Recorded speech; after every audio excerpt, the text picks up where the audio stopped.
तो नमस्ते, कैसे हैं आप सब? ठीक होंगे उम्मीद करता हूं। तो चलिए आज बात करते हैं भोजपुरी गाने के बारे में। तो आज से 10 दिन पहले एक गाना आया था जिस गाने का नाम था आहो राजा। पावर स्टार पवन सिंह का वो गाना था और वो गाना मतलब काफ़ी ज़्यादा हिट रहा, चर्चित में रहा। इंस्टाग्राम पर मिलियन में व्यू रील्स बन चुके हैं और आज गाने का तकरीबन 10-12 दिन हो गया है और गाने मतलब इतने बढ़िया से चल रहा है। 12 दिन से ट्रेंड कर रहा है, वो भी 1 नंबर पर। आज तक उनको दबाने वाले कोई नहीं आया।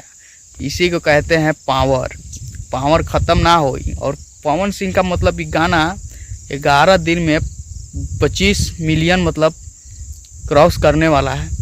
हनी सिंह, जितने ही बादशाह मतलब बॉलीवुड का जितने ही बड़े बड़े पुष्पाराज हैं, ये सब मतलब पावर स्टार पवन सिंह के नीचे हैं अभी ट्रेंड में। कोई भी उनका अभी सामना नहीं कर पा रहा है। और कुछ दिन 2-3 दिन पहले मनी मिराज का एक फिल्म आया है वेलकम यूट्यूब पर, और वो सारा रिकॉर्ड तोड़ दिया है। ना वैसा रिकॉर्ड कोई बना पाया था और ना कोई बना पाएगा। खेसारी लाल यादव नहीं, पवन सिंह भी नहीं, कोई मतलब ऐसा भोजपुरिया कलाकार नहीं जो ऐसा मतलब रिकॉर्ड बनाए। 2-3 दिन में मतलब 25 मिलियन क्रॉस करने वाला है वो भी।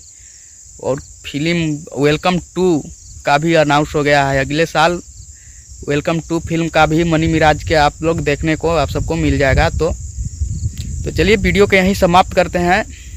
वीडियो पसंद आया तो ऐसे वीडियो देखने के लिए सब्सक्राइब करें। फेसबुक पेज पर देख रहे हैं तो फॉलो करें और लाइक करें, शेयर करें। तो मिलते हैं किसी और नए वीडियो में।